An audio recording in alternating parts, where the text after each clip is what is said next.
Sudah, mulai. Udah, mulai. Assalamualaikum warahmatullahi wabarakatuh. Selamat pagi. Selamat siang semua. Kami dari kelompok 2. Saya Ramsan Jari Selalai. Saya Erin Emanuel Pardede. Saya Muhammad Diki Septian. Saya Sri Mutiara Sitohang. Saya Muhammad Nabil Hidayah. Saya Mutiara Cantika. Saya Prabowo. Coba lah. Jangan mising lah kalau presentasi. Saya Gading Prabot Tambunan. Saya Elani Nurciana Bitupulu. Saya Muhammad Mandala Rifanandata. Kami akan mempresentasikan hasil kerja kelompok kami.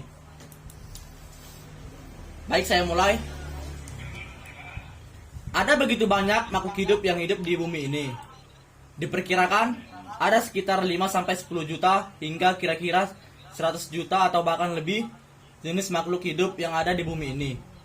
Jika sejumlah makhluk hidup yang sudah menjadi fosil dimasukkan, mungkin ada sekitar 500 juta jenis makhluk hidup.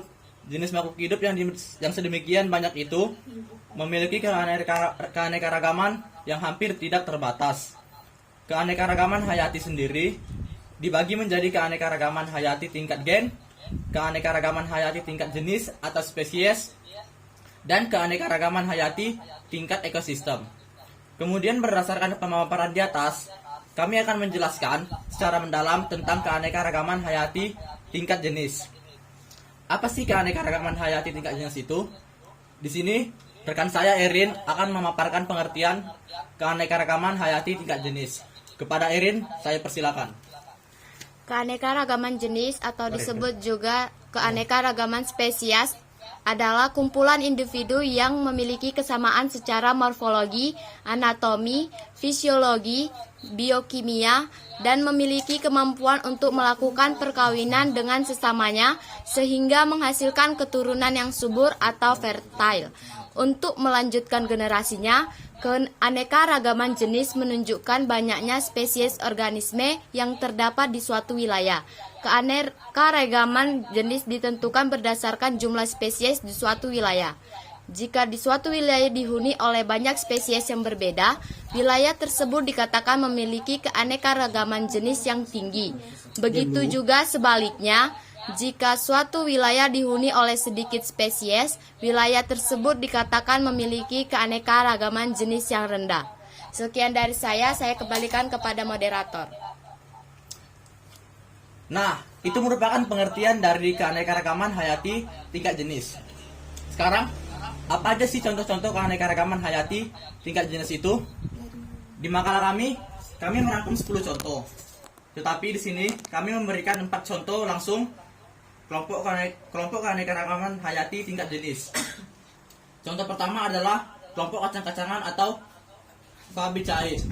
Kepada rekan saya Gading Prabot Tambunan, saya persilakan. Nah, oke. Di sini saya akan membahas mengenai kelompok keanekaragaman hayati tingkat jenis, yaitu kacang-kacangan. Berikut merupakan yang termasuk ke dalam kelompok kacang-kacangan atau Fabaceae. Yang pertama ada kacang tanah. Ini adalah contoh kacang tanah. Yang kedua ada buncis.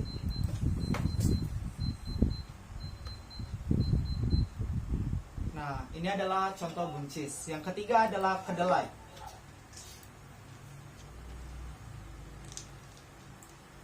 Baiklah. Yang keempat ada kapri atau pete.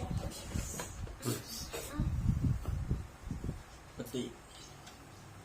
Yang kelima ada kacang hijau.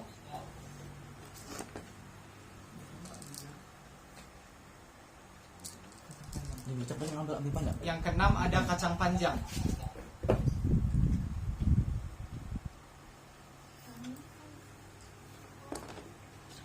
Keenam spesies ini sama-sama memiliki buah yang bertipe buah polong, sehingga keenam spesies ini termasuk ke dalam famili Fabaceae atau suku polong-polongan. Inilah yang menunjukkan adanya variasi antara spesies dalam satu famili. Famili Fabaceae pernah juga dikenal dengan nama Leguminosae, dan Papilionaceae. Baik, saya kembalikan ke moderator.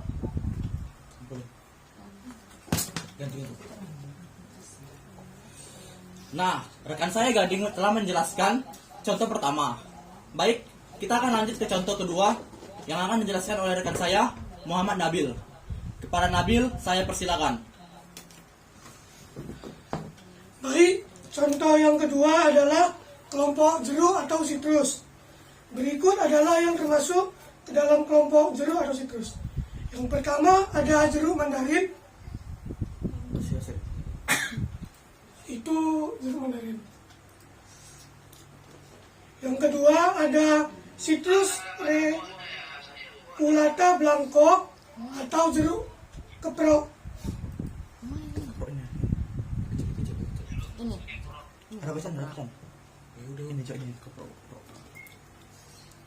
Itu adalah jeruk keprok.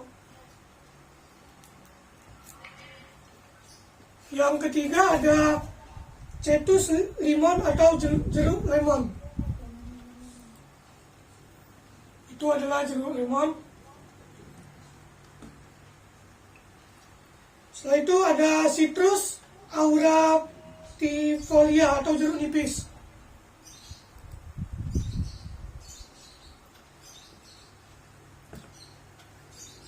Selanjutnya ada Citrus paradisi atau grapefruit.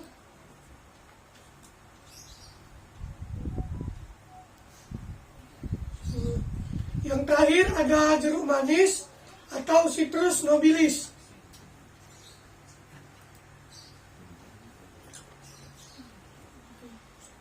Jeruk adalah buah dari berbagai spesies citrus dalam famili Rutaceae, terutama mengacu pada Citrus sinensis yang juga disebut jeruk manis. Untuk membedakannya dari Citrus aurantium terkait yang disebut jeruk pahit. Jeruk manis bereproduksi secara aseksual atau apomixis melalui nesular embryoni. Varietas jeruk manis muncul melalui mutasi. Sekian dari saya kembalikan ke moderator.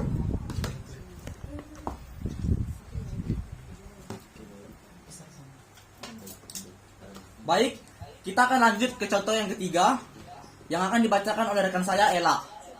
Kepada Ella, saya persilakan. Oke, baik, contoh ketiganya ialah terong-terongan atau Solanaceae. Berikut yang termasuk ke dalam kelompok terong-terongan: cabai, tomanco, pepper. Maksudnya gitu. Cabai. Cabai.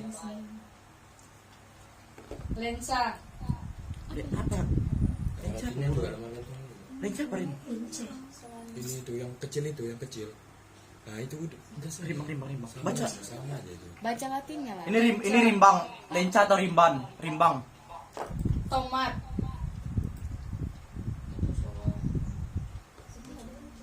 lalu ada melon, lalu ada terong, Terong. lalu yang terakhirnya ada semangka.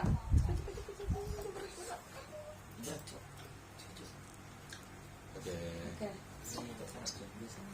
Suku terong-terongan atau Solanaceae adalah salah satu suku tumbuhan berbunga. Suku ini memiliki nilai ekonomi cukup tinggi bagi kepentingan manusia. Beberapa anggota seperti kentang, tomat, serta cabai menjadi bagian utama bahan pangan manusia di berbagai belahan dunia.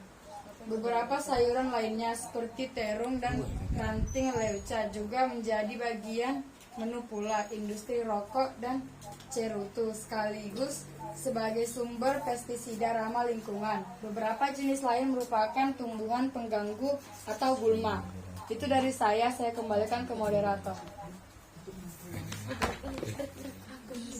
Baik, kita akan lanjut ke contoh yang terakhir, yaitu kelompok temu-temuan yang akan dibacakan oleh rekan saya Sri Mutiara Sitohang. Kepada Sri saya persilakan. Baik, contoh kelompok yang keempat sekaligus yang terakhir adalah kelompok temu-temuan. Berikut merupakan contoh kelompok temu-temuan. Yang pertama ada jahe,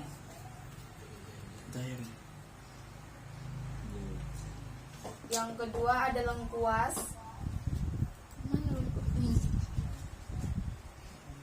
yang ketiga ada kencur, yang keempat ada temulawak, yang kelima ada kunyit,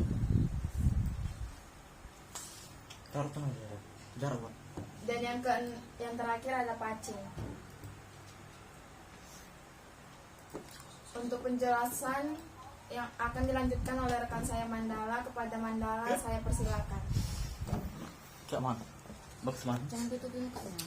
Zingi Braccae, suku temu-temuan atau suku Jaya-Jayan adalah salah satu suku anggota tumbuh-tumbuhan berbunga. Menurut sistem klarifikasi APG 2, suku ini termasuk ke dalam bangsa Zingiberales, Cladcomelinids atau Hormonocotyl. Turun dikit. Zingiberaccae merupakan familia terbesar dari ordo Zingiberales dengan perkiraan 50 genus dan lebih dari 1000 spesies. Zingiberaccae sering disebut temuan-temuan di Indonesia, dan tanaman jenis ini banyak ditemukan di daerah tropis, khususnya di kawasan Asia Tenggara. Temuan-temuan ini dibedakan berdasarkan adanya labellum yang terbentuk akibat fusi dua benang sari yang steril dan adanya minyak esensial di dalam jaringannya. Temu-temuan bisa digunakan sebagai tanaman hias, bambu masakan, dan obat tradisional. Masyarakat Cina zaman dulu menggunakan rimpang dari temu-temuan ini sebagai obat gangguan pencernaan, hepatitis, penyakit kuning, diabetes, arteriosklerosis, dan infeksi bakteri. Sekian dari saya kembalikan ke moderator.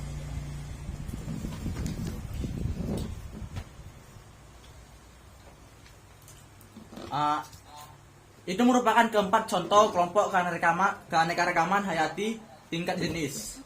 Kami mohon maaf tidak bisa menampilkan semua contoh yang kami sajikan di makalah. Lalu, bagaimana sih cara menentukan bagaimana makhluk hidup tersebut merupakan satu jenis atau bukan?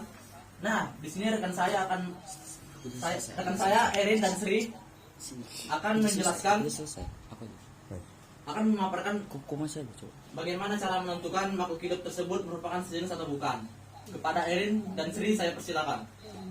Untuk melihat apakah makhluk hidup tersebut satu spesies, yaitu dengan melihat dari kesamaan secara morfologi, anatomi, fisiologi, dan biokimia. Ditunjukkan adanya variasi pada makhluk hidup berbagai jenis atau spesies dalam genus dan familia yang sama.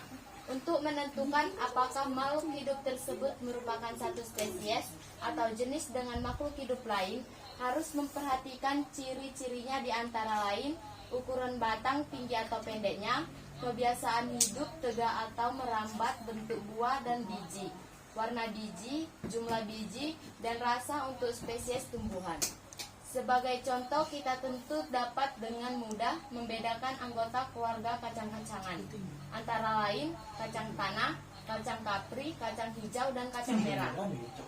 Hal itu disebabkan di antara mereka ditemukan ciri-ciri yang berbeda antara jenis yang satu dengan yang lainnya. Ciri-ciri tersebut diantaranya adalah ukuran batang tinggi atau pendeknya, kebiasaan hidup tegak atau merambat, bentuk buah dan biji, warna biji, jumlah biji, serta rasanya. Variasi pada kacang-kacangan menunjukkan keanekaragaman pada tingkat jenis. Keanekaragaman jenis menunjukkan adanya variasi bentuk, ukuran tubuh, warna, kebiasaan hidup, dan lain pada beberapa spesies organisasi yang menempati suatu wilayah. Demikian pula halnya dengan tanaman kelapa, aren, lontar, dan pinang. Meskipun termasuk dalam famili yang sama, yaitu famili Palmae, mereka memiliki perbedaan ciri-ciri atau sifat. Misalnya tinggi batang, bentuk daun, bentuk bunga, serta tempat tumbuhannya. Itu merupakan cara menentukan apakah makhluk hidup tersebut sejenis atau bukan. Untuk tumbuhan, Lalu bagaimana dengan hewan? Akan ditunjukkan oleh rekan saya Sri Mutiara Sitoha. Dan sekarang cara menentukan apakah hewan tersebut merupakan satu spesies dengan hewan lainnya adalah dengan cara memperhatikan warna, penutup tubuh, ukuran tubuh, tingkah laku, dan lingkungan hidupnya. Menentukan hewan tersebut satu spesies bisa terjadi jika kedua makhluk hidup tersebut dapat melakukan perkawinan secara bebas dan kemudian menghasilkan keturunan yang subur atau fertil. Contohnya keanekaragaman jenis atau spesies, misalnya pada variasi famili Felidae seperti Felis trigis atau harimau adalah hewan anggota famili Felidae atau keluarga kucing, yaitu kucing, harimau, singa, dan cheetah. Di antara mereka terdapat perbedaan-perbedaan yang mencolok dalam hal perbedaan warna penutup tubuh, ukuran tubuh, tingkah laku, dan lingkungan hidupnya. Sekian dari saya kembalikan ke moderator.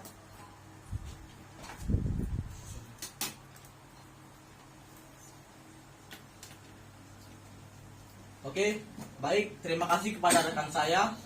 Itu merupakan hasil kerja kelompok kami.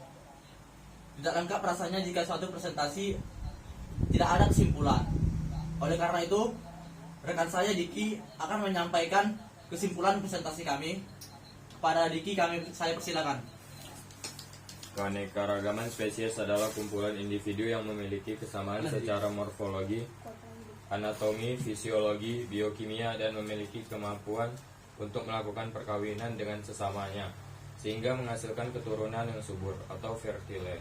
Untuk melanjutkan generasinya, banyak sekali kelompok makhluk hidup tingkat jenis di dunia ini, mulai dari kelompok kacang-kacangan, kucing, palam-palaman, jeruk, dan masih banyak lagi.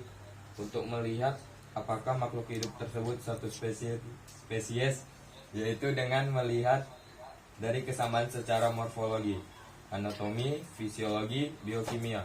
Ditunjukkan adanya variasi pada makhluk hidup berbagai jenis atau spesies dalam genus dan familia yang sama. Sekian dari saya kembalikan ke moderator. Oke, baik, terima kasih. Itu merupakan kesimpulan dari presentasi kami. Tidak lupa, kami menyampaikan saran kepada teman-teman semua yang akan dibacakan oleh Tiara Cantika. Kepada Tiara saya persilakan. Karena terbatasnya referensi yang terdapat dalam buku, kami mengambil modul pembelajaran melalui sumber-sumber lain seperti YouTube, internet, dan juga buku-buku lain. Diharapkan kepada bagi pembaca untuk melihat informasi dan literasi lain. Hal tersebut bertujuan agar informasi dan pengetahuan yang didapat semakin lengkap. Itu saja saran saya kembalikan ke moderator. Oke, baik. Itu merupakan keseluruhan dari presentasi kami. Kami mohon maaf apabila ada kesalahan dalam gaya, bahasa, dan tata cara pengucapan kami. Saya sebagai ketua kelompok mewakili kelompok saya untuk mengucapkan terima kasih. Jika ada pertanyaan kami persilakan.